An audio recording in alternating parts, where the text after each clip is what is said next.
Now, this quote from Warren Buffett is a very famous quote, but it was more linked to the financial crisis and the subprime loans in North America, which spread to the rest of the world in 2008 and 2009.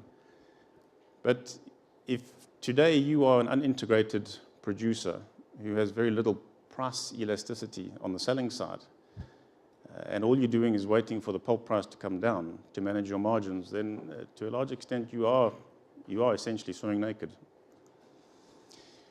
Now, there are those who take the view that if you don't hedge, you are gambling because you're just subject to the vagaries of the market. There are others that say that if you do hedge, you are gambling because then you're locking in a position.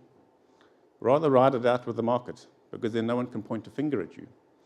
And I've heard many times people say, not just a CFO, but others, that no CFO was ever fired for not hedging. Because if you don't do anything, that's the easy decision. Because then no one can point a finger at you. It's difficult to take the decision of what and when to hedge. So why would you hedge? So what drives us and other industrial companies to hedge our commodity exposure? Firstly, and most importantly, certainty.